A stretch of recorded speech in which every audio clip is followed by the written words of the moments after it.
아무래도 올해가 2017년 종교개혁 500주년 기념이기 때문에 사람들이 관심이 뜨거운 타이밍이기 때문에 평신도들이 좀 쉽게 이해할 수 있는 가톨릭과 개신교의 차이점, 역사적으로 어떻게 서로 나누게 되어서 지금까지 오게 되었는지를 조금 평신도들에게 잘 설명드리고 싶었어요. 그래서 아마 쓰게 되었죠. 저는 한 번도 역사를 어렵게 생각한 적이 없고요. 어릴 때부터 굉장히 저는 위인전도 많이 읽었고 한국사, 교회사, 역사란 것이 결국은 우리의 살아온 이야기들이거든요.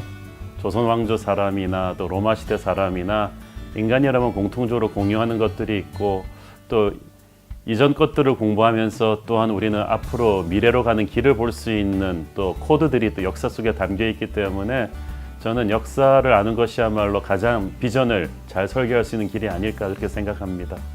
알면 굉장히 재미있는 것이 또 역사입니다. 균형 감각을 굉장히 신경을 썼습니다. 사실 종교개혁을 할 때 우리나라에는 대부분 압도적으로 장로교 또 칼빈주의자들이 많기 때문에 그거 중심으로 하다 보니까 사실은 루터나 또 경건주의나 이런 쪽으로는 조금 골고루 다뤄지지 않는 경향이 있어요. 그렇지만 종교개혁에서 루터, 주빙글리, 칼빈 또 독일의 경건주의자들 존 웨슬리에 이르기까지 우리가 종교개혁을 좀 큰 시각으로 보는 것이 중요하고 단순히 또 종교개혁은 교회 안에서의 개혁만이 아닌 사회 전반부로 쳐나가는 시대 전체를 바꾸는 그런 것이었다는 것을 조금 터치하고 싶었습니다.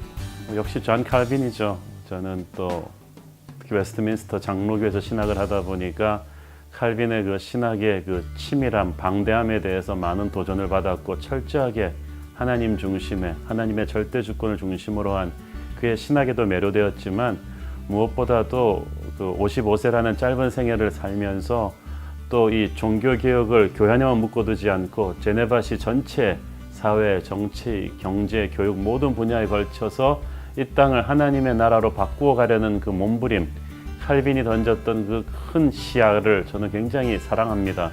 그것이 있었기 때문에 종교개혁이 교회 안에만 머물지 않고 사회 전체를 바꾸는 오늘날 그 서구의 미국이나 영국 같은 나라의 위상은 사실은 존 칼빈의 그런 폭넓은 그런 종교개혁의 리더십에서 저는 왔다고 봅니다. 예, 사실 그 마틴 루터가 95개의 논제를 걸었을 때 그건 사실 그 교황청의 무리한 면죄부 판매가 도화선이 됐거든요.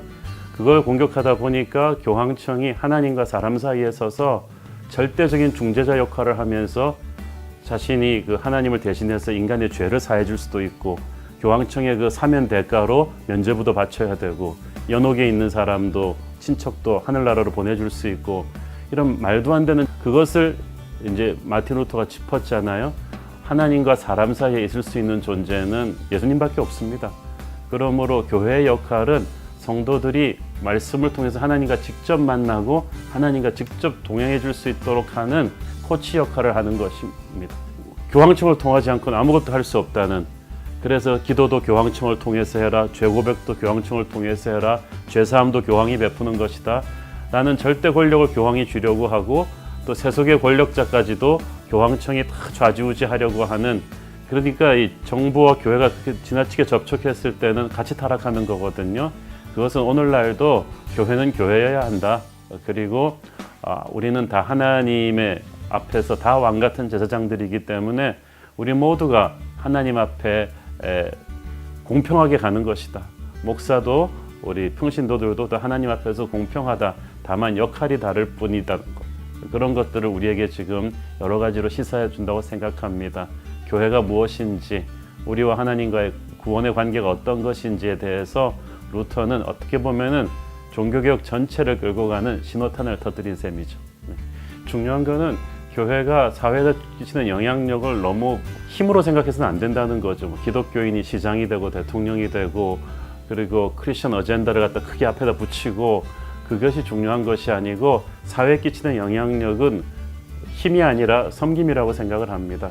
그래서 우리가 가장 낮은 곳으로 들어가고 그리고 사실은 우리의 섬김도 중요하지만 우리의 지성도 중요합니다. 그래서 크리스천들이 조금 더 세상의 정치, 경제, 문화, 예술, 학문 방면에 대해서 좀 더 폭넓은 관심을 가지고 루터나 칼빈이 주장했던 게 그거거든요. 모든 것이 성직이다.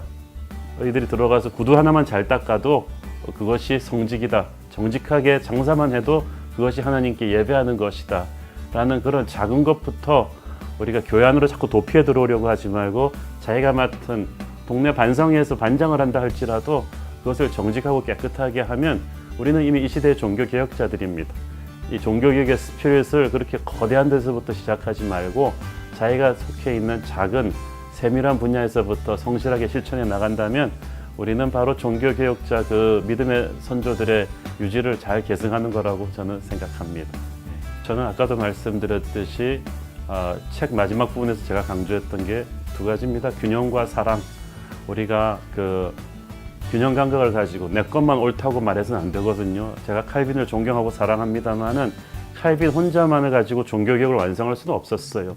루터의 역할이 있었고 주빙글리의 역할이 있었고 또 나중에 웨슬리의 역할이 있었고 필립 스펜의 역할이 있고 하나님께서 수많은 퍼즐 조각들을 하나로 묶어서 종교개혁을 완성하셨고 완성해 가시고 계시거든요.